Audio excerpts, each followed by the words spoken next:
the argument of self-worth theory is we need to achieve in order to feel worthy. We need to do things that are hard to demonstrate that we're capable and therefore have a sense of accomplishment and be recognized for that accomplishment and affirmed. So if I say I'm a great basketball player but I'm on the basketball court dominating third graders, that's not going to persuade me nor anybody else that I'm a really good basketball player, right? I need to undertake a task that is challenging. However, any task of significance or challenge necessarily evokes the possibility of failure, right? I need a difficult task to demonstrate my capability. Therefore, if it's difficult, I could fail. I could not meet the expectations. So these are some of the key features of achievement contexts or environments. That is Nick Vogue. I am Catherine Alonso. Welcome back to Change and You.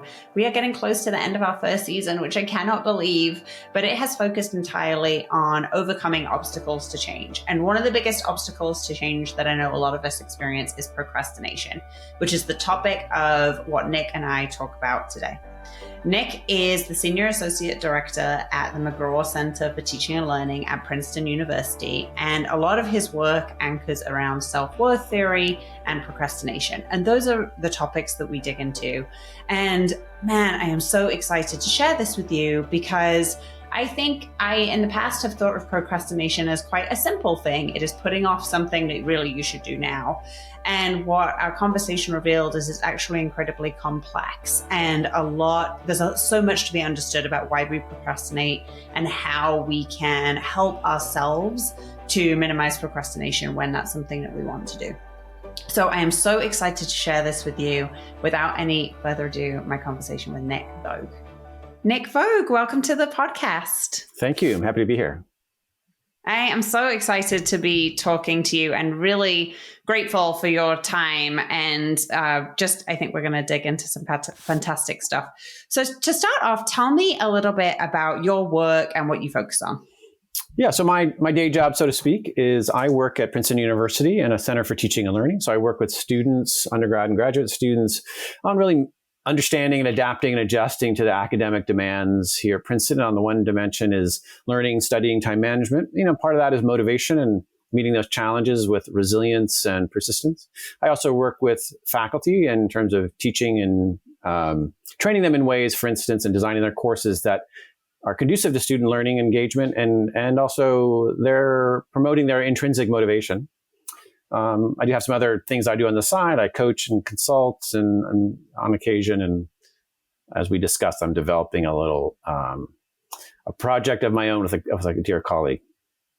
Yeah, I'm excited to jump into that. And so tell me a little bit about your journey and how you got to where you are and what you're working on. Yeah. So I think there's kind of two tracks, but I studied as an undergrad psychology and sociology, and was certainly interested in that. I became a teacher. I taught reading. I taught English overseas, but that kind of propelled me to graduate school at UC Berkeley to explore more conceptually, more theoretically, more rigorously what I was doing in prose practice environments.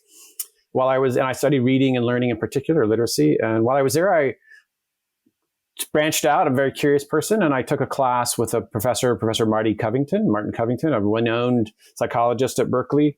And I kind of stumbled into the class, and that's what brought me to self-worth theory. He's a motivational psychologist who did decades of research on self-worth theory, and on the one hand is very practical in helping students and teachers create conducive environments for engagement. But really what drew me to that was it spoke to me in a unique way. My experience of protective avoidance, that realizing that my sense of self, my self-concept and worth were on the line a lot of times in my academic work in ways that were often not helpful. They contributed to avoidance and procrastination. As an undergrad, I'd been a very big procrastinator. And so it was a key that unlocked a perspective that made this puzzle that was puzzling to myself. And I kind of to learn, it was puzzling in the field about motivation and procrastination. And then Marty was a wonderful human being. And so that compelling person taught me much, much more beyond what was in the literature. And so we then worked together for 15 years or so. And then at some point I left Berkeley, was came out to Princeton, doing similar work. So again, my passion is supporting students transitioning into these elite achievement environments where there's a lot of demands intellectually, but also demands on our sense of self. And tell me what self-worth theory is. It sounds great, but I'd love to know more about what it is. Yeah, and just self-worth theory of achievement motivation in particular, but there's a kind of a self-worth paradigm that's actually, some people maybe don't know the phrase, but underlies things. For instance, you've heard of stereotype threat, Whistling Vivaldi, Claude Steele's book. People may know about that. He actually mentions, I believe it's on page 29. That's very specific. I wonder why I noted that. Self-worth theory is a paradigm. So the idea of self-worth theory is that human beings have a real need to be seen by others and to see themselves as capable and able, and that we this sense of that we can make a contribution, that we belong in our communities by virtue of our human capacities, our abilities, that we feel worthy by virtue of our achievements. And when we frequently then attach or equate our sense of self, our self-concept with our abilities, and then our abilities with our worth or worthiness, a very brief statement of that is, my work is my worth. And so that's this idea. And then through that lens, that way of looking at human beings and the human condition in different situations, especially achievement situations, so school, work, sports, other places where we're being evaluated, where there's limited rewards, right? There's only a certain number of people get A's or raises. That this can help us understand some of the counterintuitive dynamics that people experience and that we see. And I can exemplify that to be concrete. Please. Yeah, please. So I really want to, I think everybody in listening will have been to school. So I'll start with those examples, even though I know most probably are not in school, but we've all have been there. So I really want to do well in this test and study and do well in this class. And it's going to be important to me in my standing in the university and get honors. And then that's going to help me get a job. So we can imagine all these reasons why I want to do well and engage. But I keep avoiding and putting off and not starting the paper. And it's the night before and I'm cleaning my refrigerator instead of in my dorm, right? That I haven't touched for months instead of writing the paper or studying for the exam. So what's going on there? Why is that? What's wrong with me that I do that? And so self-worth theory, which we'll get into a bit, can unravel that in a way that really makes sense, is sees actually as predictable, though not inevitable, as resulting from the interaction of very fundamental human needs, our need for worth and capability, in relation to the context of achievement. That these actually these contexts evoke these dynamics in a very predictable ways, which is why 85-90% of people say they procrastinate, and many of us in the field believe the other 10% are lying. Probably not all 10%, but that most of us procrastinate, not all the time, but a lot. But a lot. Well, I love this phrase, achievement environment, or an environment of achievement. I've never thought about it, but I guess there are certain places, school, work, a campaign, a volunteer effort you might be a part of, where the unspoken subtext is that we are here to achieve. That's right. And so what is it about an achievement environment that creates the conditions that lead to procrastination? Fantastic question.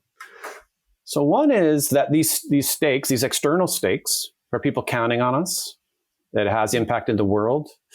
There is often that we'll be evaluated, or our work will be evaluated. And actually, that was a little slip there. Our work will be evaluated, but we'll be evaluated. We'll certainly feel that we'll be evaluated if we equate those. Another thing is sometimes there's limited rewards, that not everybody can get what they want. Not everybody's going to get an A. So that could put me in competition with people, for instance, even on the same team, so to speak. The tasks that we undertake in achievement contexts are often demanding. So there's a bit of there's a dilemma or double edge in achievement. So the argument of self-worth theory is we need to achieve in order to feel worthy. We need to do things that are hard to demonstrate that we're capable, and therefore have a sense of accomplishment and be recognized for that accomplishment and affirmed. So if I say I'm a great basketball player but I'm on the basketball court dominating third graders, that's not going to persuade me nor anybody else that I'm a really good basketball player, right? I need to undertake a task that is challenging. However, any task of significance or challenge necessarily evokes the possibility of failure, right? I need a difficult task to demonstrate my capability. Therefore, if it's difficult, I could fail. I could not meet the expectations. So these are some of the key features of achievement contexts or environments then that operate on us, right? We process that internally in various ways. So let me just give you one concrete example. So the first thing I mentioned was this idea of this evaluation. There's stakes, there's consequences. To the extent that my attention is on the consequences of let's say I'm writing a paper, and again, I'm going to use a school environment. I'm thinking about the 10 pages of my paper that I need to write and the product, but I'm also imagining how it's going to be evaluated. And then what's the consequence for graduate school or on the job market of that grade? You see, I am 2 and 3 horizons mentally away from the task. Those are out of my control.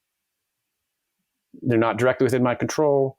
Their stakes are much higher than the 10% of my grade or what have you. And crucially, my attention is not on the task at hand. My attention is divided, and it's divided in a way that increases my anxiety because I'm imagining evaluation and the consequences of that. But again, they're out of my control. So there's always some doubt, some uncertainty. So that's what's going on frequently in our minds. Mm-hmm. And then it's not surprising then that we have a hard time concentrating, that if we have a hard task, if we have a hard project to write about or to conceptualize or articulate or organize, well, a good part of our mental processing is devoted to another task or multiple tasks. And so that combined with our emotional agitation will make that even harder. Well, you're blowing my mind a little because when I have experienced procrastination, I have sort of made the assumption that it's because I maybe don't care about that task or the task that contributes to. And what you're telling me is maybe I care a great deal. And that is also maybe why I'm procrastinating on a particular thing. Could that be the case? Right. Certainly the ones that are most perplexing to us, the why am I doing this? Right. If I don't like to do it and I don't want to do it and it's not important, you don't need 30 years of research to tell you why, explain that. Right.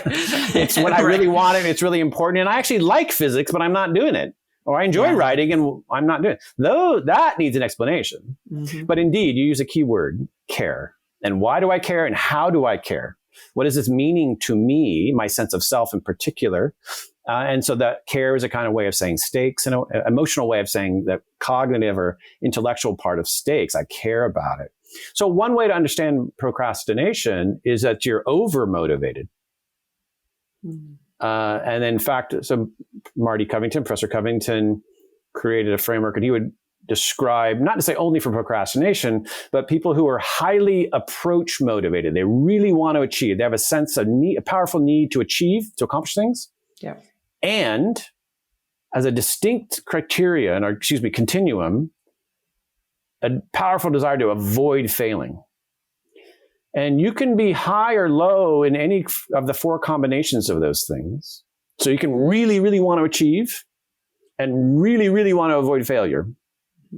And those together often are what he would call overstrivers, not overachievers, overstrivers, kind of doubly motivated. Does that make sense? Yeah. Toward the same goal, but with different motivations and different emotional states attached to that. So they both point to the same achieve, but one of the best ways to avoid failure is to achieve. Mm-hmm. But the feeling is not the same. So frequently, when we're procrastinating things that we care about, meaning we value them, what's happening is we really value it, we really want it, and we really don't want to fail on that, which follows from the caring and the valuing. Yep. And so we're activated doubly. Does that make sense? And motivation can be understood as energy for action. We are doubly activated to the point that's beyond adaptive and productive. So if there's something that I'm really motivated to do and I really care about it, I'm potentially motivated to do it because achievement is important to me. It's a part of how I evaluate my effectiveness, I guess. And then I'm also motivated to not fail. Two things I can definitely relate to. And so I'm doubly motivated. And so does that lead to more procrastination or less procrastination? Well, I think we can see that it could be both. Okay. So sometimes people are some of your classmates or colleagues, they get started early to never procrastinate out of a fear, and they've learned how to do that. Now, and that's probably better than putting it off, but that emotional state is still not very pleasurable. So it's still not well-being. You're activated by fear, and also probably will limit the quality of your engagement. So I won't judge whether it's better or not for you, but I will say for a person, but I will say that these dynamics don't always lead to procrastination, but they can lead to procrastination. Yeah. And that way of thinking can help us unravel that.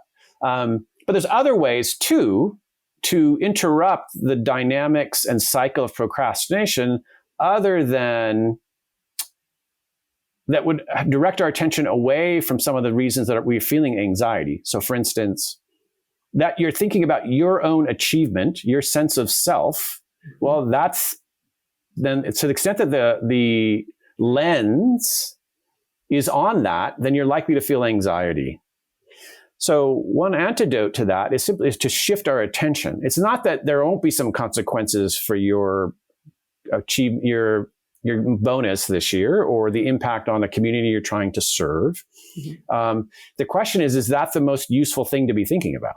And can you direct your attention to something else that actually is more useful, that allows you then to both reduce the anxiety and therefore the reason to avoid, and increase your productive engagement so that your performance is better.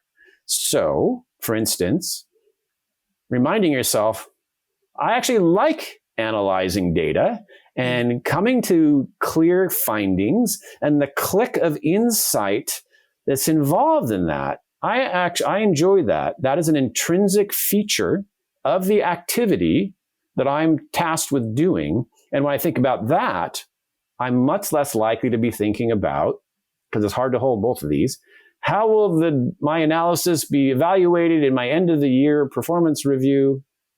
Does that make sense? And though they're both motivations, but they have very different properties and they have different effects on us. So a basic idea here is, I think in a lot of discourse, we think people are motivated or not, and more is better than none. And if I'm not taking an action, I have none. That is not what we know about motivation. A lot of motivation is aversive, is avoidant, and is actually unhelpful in terms of particularly productive engagement, like namely fear. Fear is hate, anger, very powerful motivations, resentment, shame, guilt. These are all motivating factors. You see that? Yeah. Highly motivating. Yeah. Lots of energy for action, but the emotional state is not conducive to, number one, enjoyment, but also to effective productivity, to doing a good job at particularly if it's intellectual, right? If you're trying to communicate effectively, you're trying to compose some text, you're trying to analyze data, write a report, understand a community and meet their needs, convey that. Those are complicated tasks, and a state of one of those other states is not helpful. And so if we associate the task with those negative emotions, what we're responding to is not necessarily the task.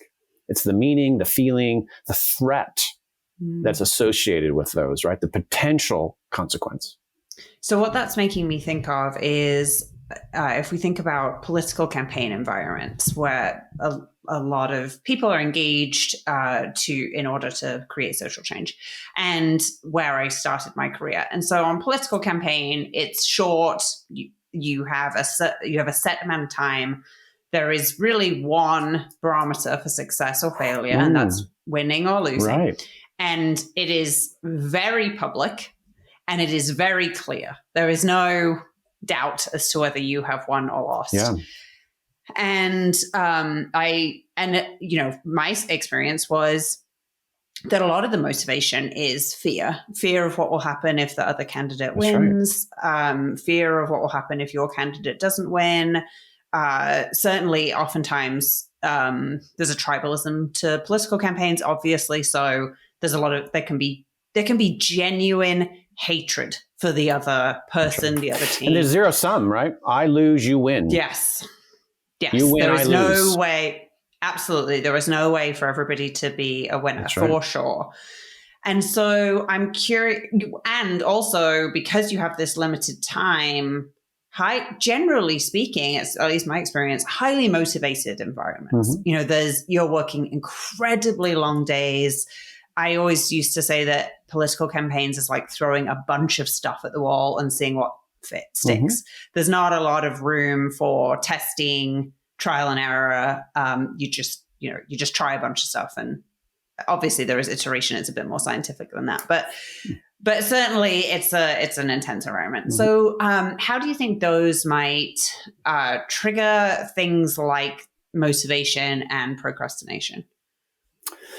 Well, I think you've said it, right? You've named some really good reasons why we're highly motivated when we're in these contexts. And there's peers and peer. We have a strong sense of affinity too. We're on this. We together, our team. That's really motivating, and that might be a more positive one, actually. So on the one hand, I'd say that one way that highly motivated state is if it's motivated by fear, then often we're exhausted by that. We can be highly motivated, but not by fear. We don't feel as tired. We're not exhausted. So that's one thing. So that state is easily going to lead to burnout. So if we're thinking about the potential loss, we're motivated by threat. We're thinking about the negative consequences of losing for ourselves, for the candidate, for the entity. Certainly understandable to think those terms. And that's how some people will measure, maybe most people. The question is that a useful thought for you to have? So sometimes, there's a saying, eyes on the prize, as if this is a good thing. I think eyes on the task in front of you, actually, is what I might say. And for number one, like we talk about the quality, but also of your performance, but also to sustain your energy and not burn out. So operating under threat for how many hours, days after days, it will activate you to work hard and maybe even work well, but I bet it exhausts you. And then over time, that's not a sustainable approach to your work. And then we'll have negative consequences for performance, actually. You can't sustain that for a long campaign for work. So that's one, I think that's one idea. Does that resonate? Does that make sense? Yeah, absolutely. It does. It makes perfect sense. Well, and then I think, burnout in political campaigns is really high. People always talk about political campaigns being a young person's game. Yeah. And it's just not sustainable for many. And then in social change, burnout and social change is so high. Right. Because of a lot of the things that you're talking about, I think. Yeah. So I think so how do we address that? There's a number. So one is if we can tap into and modulate our own motivations. Certainly so the emotion follows from the motivation or the interpretation of the context. We're on a state of threat. We fear. We're anxious. There's doubt. There's uncertainty. High stakes. So the effect of that is on our body and our mind and our emotions. So that's the affective dimension. And there's tools and techniques of emotional self-regulation. There's various schools of thought for how to do that. Some of which are mindfulness and based really on a physiological basis, which I certainly work with students on. Breathing, body scans, various ways to address our emotional activation and bring it to more of a homeostatic equilibrium through directly addressing our body, our physiology, right? And that's both in the moment through meditation, breathing, prayer, but also through exercise, actually just addressing our bodily needs. We can also do that through addressing our emotional state. So I'm kind of transitioning into the solutions, right? Is knowing about how emotions work. So emotions actually have a relatively short life. We can plot them, they spike. And so if I can accept my emotion that I'm having one, I can tolerate that. I can learn to tolerate it. And then I can say, if I can then name it, I'm experiencing anger. I'm feeling anxious about the result here. In a non-judgmental way, not judging ourselves. Emotions are an essential part of being a human being, and as are negative emotions. So it's not that we're not judging, and that's a hard thing, but we're trying to name and therefore to accept. And that acceptance also then allows us to tolerate, but also frequently, if I can name it, gives me a little distance. Yeah. So I am not my emotion, right? So it's very powerful. I'm feeling it, but I am not my emotion. There's an awareness separate. So I study Buddhism. So from a Buddhist perspective, for instance, I'm the sky, the emotion is the cloud, right? And that sky is ever present, regardless if there's one cloud, a lot of clouds, no clouds. And so we have that. And it's there. It's always possible for us to separate to some extent by virtue of our awareness and consciousness from what we're feeling. And that can be, then we can open up some possibilities. So emotions often evoke reactions. What I want to try to do is respond to a different thing. And so once I'm able to create a little emotional distance, then I can then use the tools I've developed and the reminders. I can use my cognitive faculties. I can reference my plans. I know how to do a body scan. I know how to control my breathing. But if I can't make the decision to do that, that's a cognitive act, right? And so I need to be able to find a little space between my emotion and the reaction to be able to invoke or utilize this incredible human mind that we have, these faculties, in an intentional way. And just to be clear, we're not trying to pretend we don't have the emotions. We're not trying to suppress the emotions. They're going to start with acceptance. What we're making is a practical decision. I'll go a little bit further. I would say that even your opponent, in our greatest moments of compassion and empathy, we can say, our opponent's human, and I would like them to be happier. Now, maybe I think I'd be happier if they'd agree with me. Okay. Maybe they would. But what's there crucial is, so if I can get into a point of equanimity and serenity and say, okay, why am I doing this? Where am I going? What's the value here that's operating? And again, so this procedure that I'm talking about when we're in these moments is really difficult. But there's ways to do that. And so these are some of the tools. And this is how I would I would explain it from a pseudo-Buddhist, also contemporary psychology point of view. And so some of them aren't particular to procrastination, except that procrastination is it's typically a highly motivated, highly emotionally activated state, and people aren't always aware of that. Right. Well, which cues me up perfectly for my next question. So let's run a little scenario here. So let's say there's somebody listening and they are at work, maybe not currently, but they're generally at work during the day, and there's something that they've been putting off. They need to analyze a paper or put together a presentation or write something or have a hard conversation. There's just something that they've been procrastinating on, and they're not quite, it might be something that they're dreading doing, but it might not be. It might be something that they actually quite enjoy doing. They're just not sure why this thing has been put off and put off and put off. Where would you advise them to start? What do they do first?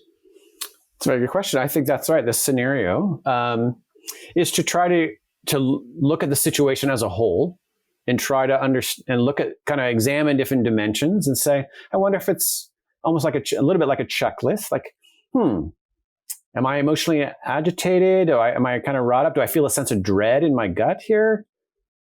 Can I understand why? Am I feeling aversion to this task? What is it? And then begin to unpack that. So I might say, is there something in this? Is there some social dimension? So for instance, I find that many time management issues, which contribute are actually, they're indirectly time management issues. They're actually social relational issues. Someone's expecting me to do something that I don't think I can do on the time frame. And so it looks like time, but and the solution is actually social rearrangement, not time management necessarily, but they're interdependent. So I think some reflection, right? Again, which requires a little bit of distance and some equanimity or serenity emotionally. Environment, context, Is there something that's drawing my attention? Is it some low-hanging distraction? Every time I open up my computer, my laptop to do this, my email pings me. And so I never get past that. And so there is this attraction of that, but also at some level, if we really introspect and interocept, which is another word, which is what am I feeling? Am I actually looking at my emails as a justifiable avoidance for this other thing? It's acceptable because it's on task somewhat. And so what happens is it draws me in as a justifiable avoidance. So I can begin to examine that. I can also do that retrospectively. So I can look and say, well, yesterday, what did I do? And at the time, I told myself, I really need to do the email. Now I'm looking back and I'm like, no, I didn't. So my past self is susceptible to a dispassionate analysis that I couldn't do in the time at the moment. What does that tell me? That tells me my cognition, my mind, was influenced by my emotions. Sometimes that's called, in colloquial terms, mind games. I was playing mind games to justify. The technical term in psychology is motivated cognition. I'm using my cognitive powers to justify an outcome that I've already predetermined. Right? I'm looking for reasons not to do the tasks that are justifiable to me, even though I pretend, perhaps, that I'm doing a dispassionate analysis. So I can begin to examine these situations. I can look at past. This is the third day in a row. What do I learn from that? So a lot of self-exploration, increasing awareness. I think one thing I would say to people is there's no best place to intervene or to start. It's whatever works. So if it's a very practical thing, like, oh, I made an appointment to talk to my colleague for 30 minutes after lunch, and we said we're going to do this. But no, I shouldn't have to do that. I should be self-directed. I should be able to overcome procrastination. Forget it. It doesn't matter. That's next week's task. So this week's task is use the resources. That's a creative act. That is a kind of discipline. That is problem solving. That is, you're using your faculties. Don't judge your motivations and don't judge your tools and don't judge your interventions. There's no perfect way. So if setting up an appointment with somebody else creates accountability that allows you to act, then there's nothing wrong with it. I think that's wise. You're understanding the situation. You're seeing the resources. You're being resourceful. You're recognizing that in this situation, that's what I need. I have limitations. There's actually some research. I don't want to get too far off the track, but that people who exhibit discipline are actually don't have more willpower or something like, it's not something inherent to them. What it is they're more creative about creating conditions for them to stay engaged in the task. And so discipline is actually a creative act, not an act of willpower. So does that mean, if the first step is you are introspective, you reflect, you figure out what might be going on, then is the next step to create conditions that will force me to do this thing. Let's say supportive accountability. How does that sound? That's great. I don't think we're actually forced ever to do anything really, but and the force, So, but if that's okay, being compelled is better than not. Although it's probably not a long-term strategy. Yeah. And so, and then I think if I'm usually really focused on people who this is not a new phenomenon. We can anticipate it arising again. So we can also prepare ourselves in advance. Yeah. We can do what I would call motivational stacking. We can create appointment is a way of doing that. We're anticipating my aversive, my delay or putting off or a kind of aversion. I can create little documents. I can put reminders on my phone. And just as an aside, I wouldn't put a reminder necessarily of the task. I would put a reminder of my motivation. What's a message? What's a thought I want to feel at the moment that I might zig when I should zag, when I might avoid when I would want to engage? Go ahead. No, you go. Go ahead. So can that device can I repurpose that thing that's often a distraction and an attraction to support my purposeful, meaningful engagement by helping me remember why I want to do this in its most deepest way. Mm-hmm. So there's probably reasons not to do the task. Yeah. So the way I think about that is, how do I create conditions externally or internally where I tip the balance of motivation that is enough to overcome that? So when I have a truly aversive thing, what I'm trying to do is say, wow, that sucks. I don't want to do that. That is really painful and very aversive. So then my thought is, okay, solution oriented, practical. What's a bigger motivation than that? And so usually that means a deep dive. Go ahead. Well, let me ask you about that. So I'm super curious about that, because that makes sense to me, right? Like, that makes perfect sense, is connect to the why, have your deeper motivation. And then one of the things that you shared in this conversation that made so much sense to me was this idea that connection to that deeper motivation can be overwhelming. Mm-hmm. You know, that sort of eyes on the task in front of you instead of eyes on the prize. And so do both work, and it depends on the situation? Nice. Yes. So I like to think of it as kind of we have the capacity to modulate our motivations by where we put our attention, how we talk to ourselves. Okay. So it's useful maybe toward the end of a task, when we're mostly done, to be thinking about the consequence, because it'll give a little external compulsion to get it done. At the moment of inception, and procrastination is usually about getting started. Thinking about the outcome, the product, not so helpful. Or it's not helpful typically. So what appeals to me? What can I learn from doing this? Hey, let me frame this as an experimentation or exploration. And I can unpack why those two words in particular, I think, are valuable phrases. And so, but there's a very small thread of research, some of it published in the Harvard Business Review, a fairly credible journal, that basically says you can modulate your motivations, and then at different juncture in the arc of the task or project to kind of invoke different ones. So we want to think divergently. We want to think about our why at the beginning when we're trying to get started. It's more useful. Then we might think about the product when we're toward the end, because that'll compel us to do the last 1%. Got it. So does that answer your question? It does. It does. I'm thinking about, so the example of, let's say you are planning to go for a run, and, you know, you get up, it's dark, it's cold, you're not really feeling the desire to go for a run, but you begin and you think, no, I want to go for a run, because if I don't, you know, I know that I will feel good about myself later, or I'll be connected to my health goal or whatever. And then, so that's just sort of, you start kind of big, your why, and then you focus on the first task, which is putting on your running shoes. That is the first task. That is the first thing you have to do. And then the next thing you have to do is open the door. And then you're running, then you're outside and you're out. And then at the end, when you're at that last bit, maybe the last half a mile or the last 2 steps or whatever, then maybe you think about how good you're going to feel later, or you think about the race you're training for, and so there's this sort of,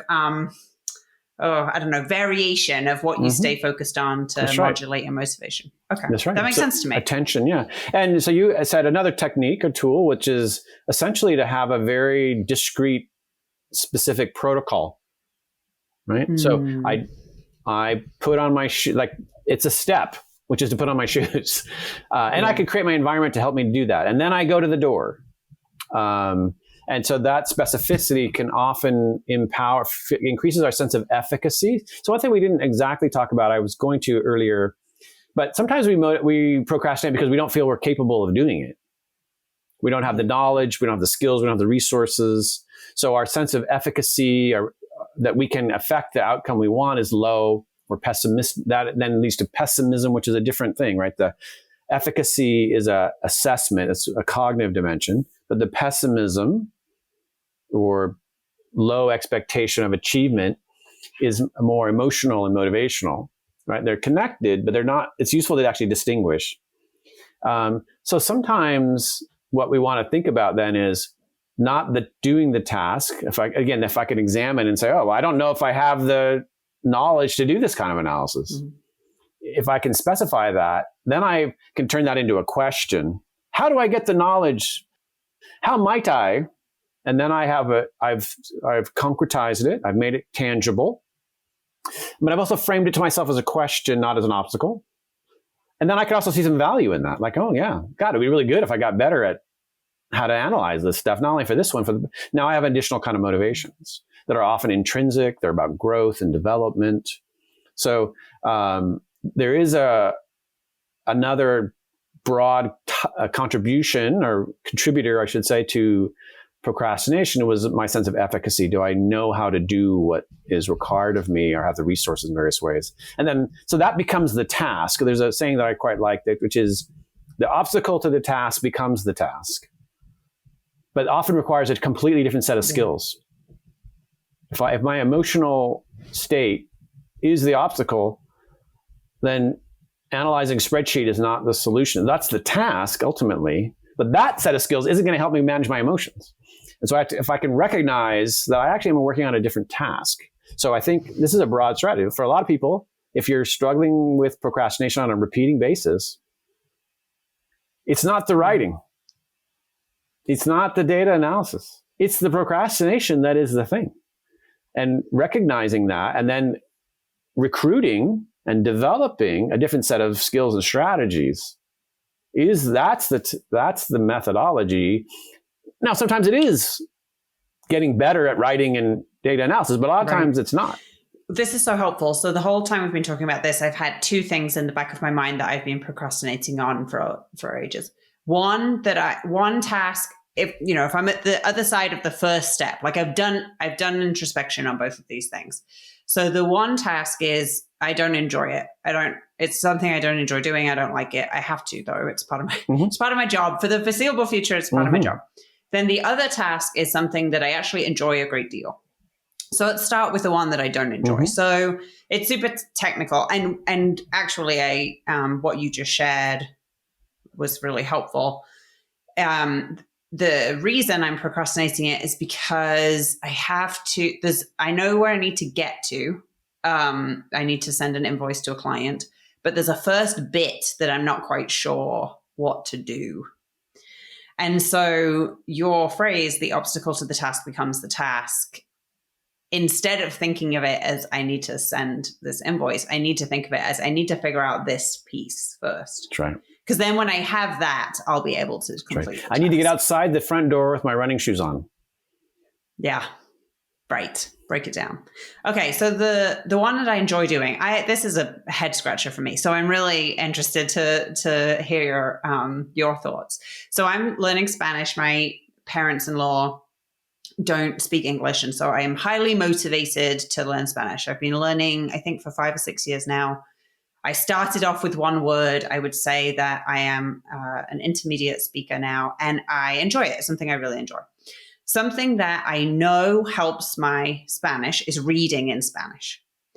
And I know it does. Certainly there's a lot of evidence to suggest it, but also just when I am reading in Spanish, it really helps. And so I have set myself the goal for the last 3 years running, this being the third year, to read Harry Potter in Spanish. And for the 3 years in a row now, I have January, February, and I give myself the whole year to do it. You have the whole year to read the first book.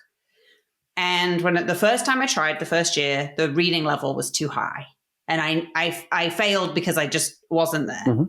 So I started the second year. And the second year, the reading level was there. It was so much easier. I don't know why I failed then. I just stopped doing it. And then, I actually sort of do know why. So what happened is I gave myself the whole year to do it. And I start moving through it. So halfway through February, I'm sort of halfway through the book. And I was like, I need to slow down because I'm going too fast.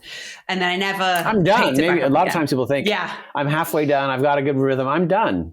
And then I'm done. The motivation just recedes. Yeah. So I put it down. I never picked up again. So this year, all right, I'm going to do it now. And, same thing. I got a little bit further and then I stopped again. And again in January, February. But now I think about it. It's next to my bed. I think about it every night. Every night I get into bed, I'm like, I should read that. Oh, no. I enjoy it. I enjoy reading it. I have I connect to this bigger goal. I cannot figure out why I cannot make myself do this. I don't know. So I mean, so also I'm a coach, and if we had more time, I might. But a few things that stand out to me, and so I'm a pretty good listener. You slightly changed your tone of voice when you were describing some of these things. And one of them, you were actually, I think, kind of ventriloquating. You were saying out loud to me what you say to yourself in the moment. That's actually what you say. You know what I'm saying? Okay. Yes. As your listeners, listen for when people, they tilt into a different voice. And then I said, "What are you doing, you pinhead?" And they signal. They're like, "Oh, wait, I can hear it." That is often the exact phrase that people say. And that is including yourself. So if you're talking to somebody and you do that, pay attention, because one of the crucial ways to intervene in procrastination is through self-talk, gaining awareness of your self-talk. These are words and phrases that trigger avoidance delay in various ways. And then we can use those. There's a lot of very powerful, strong, effective, practical literature on self-talk and creating replacement statements that are both true and productive, and often include a reframing. And so this is what I would say here. I hear you talking to yourself in a particular way that leads to avoidance. You're not saying that you're not going to do it. But you're also not saying why you do want to do it. You said, "I should." Right? Yeah. Which is maybe true, which is not very helpful. And it's not actually related to what you said afterwards when you're explaining. But I actually do value this, and it's connected to a deeper goal. And I like Harry Potter. And so I think one simple way to put it is those thoughts that you just described here are not in your mind at the moment, right? That you're looking at the book by your bedside. Right. So here's the nature of those thoughts, and therefore those motivations. They are inert. If you have a motivation that is not part of your mind or body, for the purposes of effectiveness, it does not exist for your action. You have to think it, feel it, for it to work. So another way to put it is, one of our tasks is to turn a reason into a motivation and then into an intention to act. So the nature of motivation is such that if I'm not experiencing it, it does not affect my actions. So you have them, but they're not activated in the moment. That make sense? Right. And part of it has to do with the framing of the task. So that's a cognitive act. So you're framing it in terms of moral obligation. I should. Is that true? There's an element of that, but I do when I sit down and do like it. It's more based on learning Spanish is something that I intrinsically enjoy and am motivated to do. Reading in Spanish, there is an obligation to it because because I'm told by various sources over and over and over, you should read in Spanish. That is the obligation. Yeah, so maybe you're not persuaded. It doesn't sound like it, but so you can do it regardless of whether you're persuaded or not. You might. I mean, there's a lot of situational factors that we can manipulate. We could get a book. You could read it out loud to your partner. You could start by hearing it and then reading it. There's a lot of things you could do to get started, right? Yeah. That are not primarily what I took away from your reporting. Let's just be clear. So I heard that, but then even if we identify that a cognitive or self-talk is contributing or even a major source, it doesn't necessarily mean that's how to overcome it, right? Right. You're just like, okay, I'm just going to make an appointment. I'm going to make a Zoom call with my mother-in-law and I'm going to read it out loud to her. Like, yeah, we just all circumvented self-talk entirely. But I do hear that.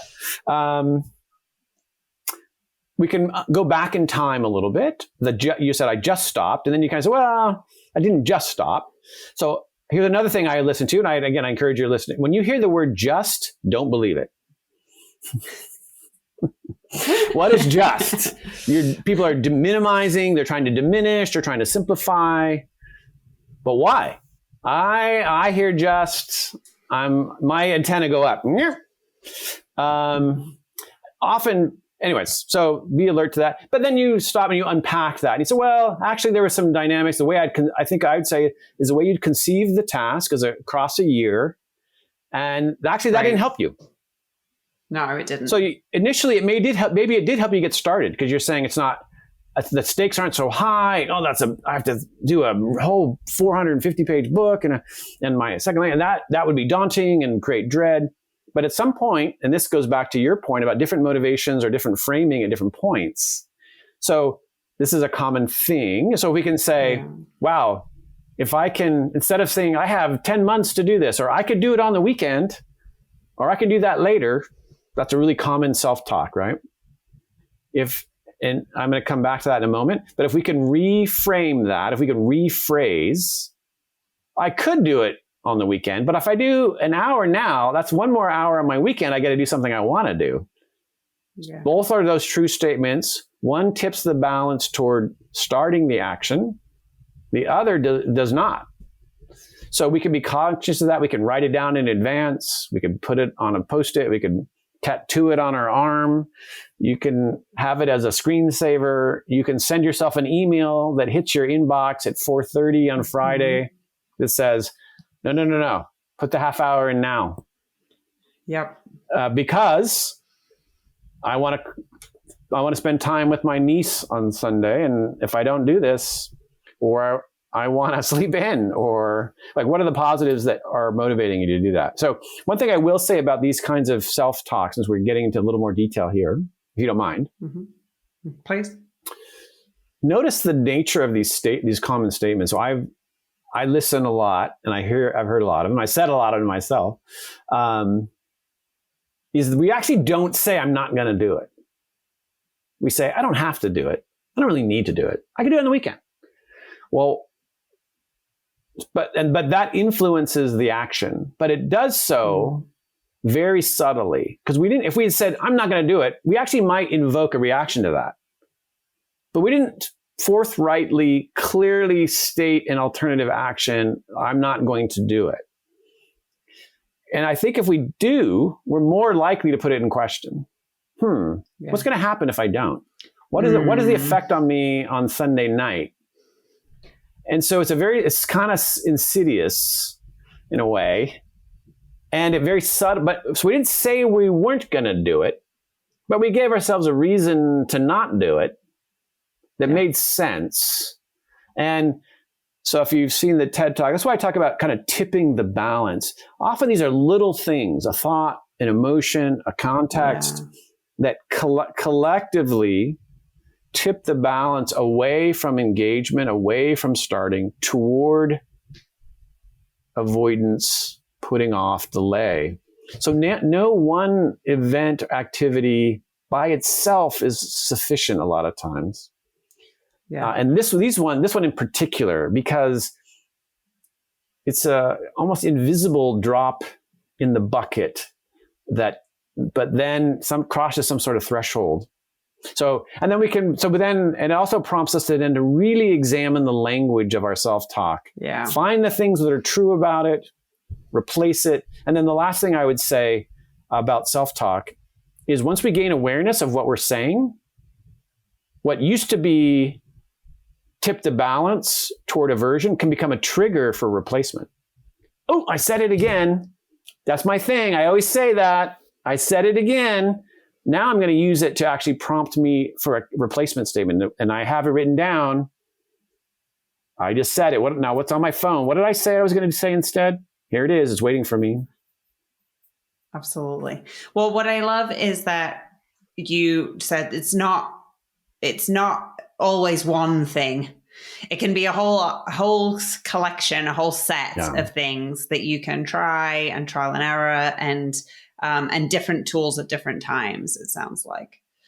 So tell me a little bit about the platform that you mentioned right at the very beginning of our interview, the what you guys have coming up. Well, that was a very lovely transition, because that's exactly what defines this new platform. So as I said, I'm a little embarrassed to say what it's called. It's called Vogue Academy. And so the idea here is you shouldn't be embarrassed. I love that name. Well, my partner is a much better businessman than I, and he did a little market research, and I'm sure my mother would be proud if she were around. But in any event, I'm proud. But all of us, anyway, I won't get into my psychopathologies or here. But the point is that this platform, our first course, is addressing procrastination. And I think one of the things that distinguishes the approach, and it is different than I have a TEDx talk, you only get 20 minutes, one of the most nerve-wracking 20 minutes of my life, by the way, but is that was one dimensional. It's really looking at motivation, and that is crucial to the approach that we adopt in this course, but is only one of many dimensions. So this course on understanding and overcoming procrastination. So it really starts with drawing upon many years of my own research, but also my own experience as someone who procrastinated a lot, and then many years of coaching to impart to students, the participants in the class, a framework for examining, introspecting their own processes that includes attention, cognitive dimension, our emotional, our affective dimension, our motivations, our beliefs and values. And so that's a lot, but I think we found a good way to provide that into a very practical framework, a lens to look inwardly and outwardly in our environment to understand what's going on. What are the triggers, the causes, the contributors to my procrastination? Because it's not one thing. I think that's a misnomer. There's a lot of, if you look at YouTube and do procrastinate like I do, there's a lot of people, here's the one silver bullet.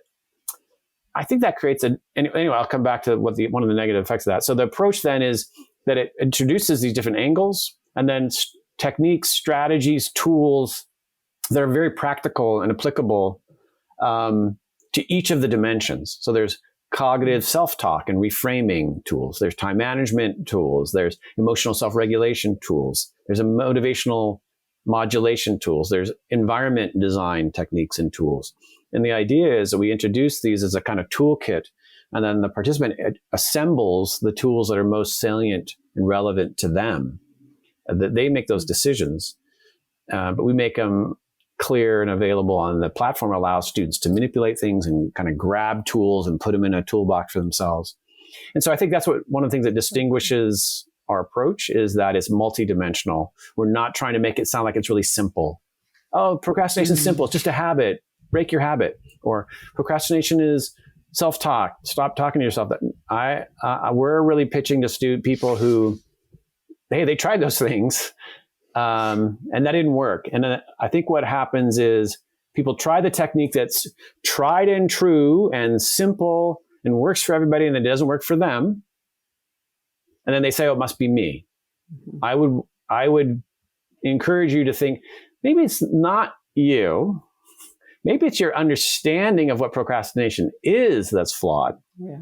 And that these people purveying these simple silver bullets, that's in their best interest because it makes this very appealing, but is not an accurate portrayal of what the research tells us about a complex phenomenon called procrastination. Right. And so we're trying to redress that. Doesn't sound so catchy, maybe, but we think it's more powerful in the long run. We think it's more effective. How do people find you, and how do people find this? Well, Vogue Academy, just search Vogue Academy. If they're interested first in getting a little sample, so they can get on a mail list. We're launching very, very soon. So the class will be available, if not the end of November, the beginning of December.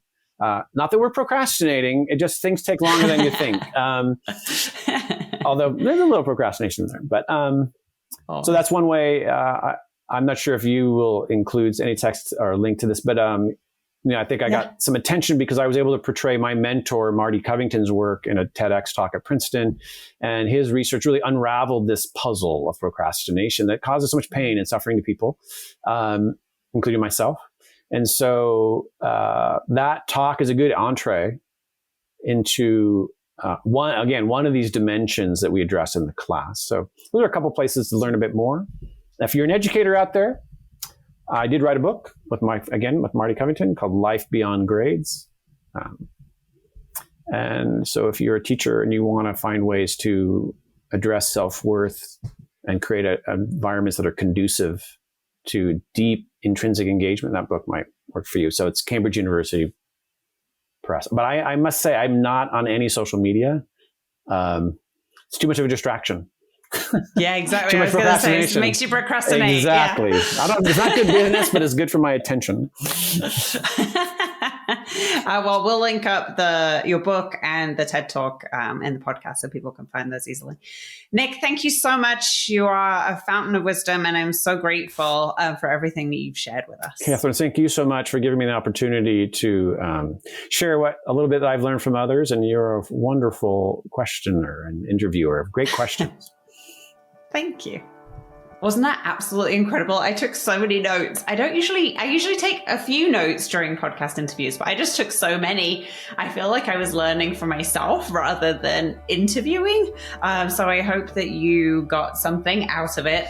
And probably there were a ton of takeaways there for me, but I think the big shift in my brain was that the cause of procrastination is usually not going to be one thing. There can be a lot of different causes and a lot of different underlying themes that are leading to procrastination. And so thinking about what all those different things might be, and then trying different techniques, different tactics, different scenarios to be able to overcome the behavior. It was just a real shift for me. And I think it'll be really helpful as I move forward and understanding how I might work with and might focus on procrastination in my own life and my own work. Like I said in the intro, I think that procrastination is something that is so universally experienced, and I hope that this can be helpful to you in your own social change work, whether it's professionally in your volunteer work, but I also hope that this can be helpful to you just in life, in whatever you have going on. The holidays are coming up. This is a really busy time, and it is so easy for us to put things off. It's so easy to think, oh, I'll just do that after the holidays. So maybe there is something in this conversation that you can action today. And with that, I want to remind you, if you haven't already, to sign up for my newsletter, which you can do at catherinealonso.com, because in every single month's newsletter, I insert a little risk, which is very focused on taking action. And I think it really dovetails with what Nick and I were talking about today. Once again, thank you so much for being here, and I can't wait to be back with you next time on Change and You.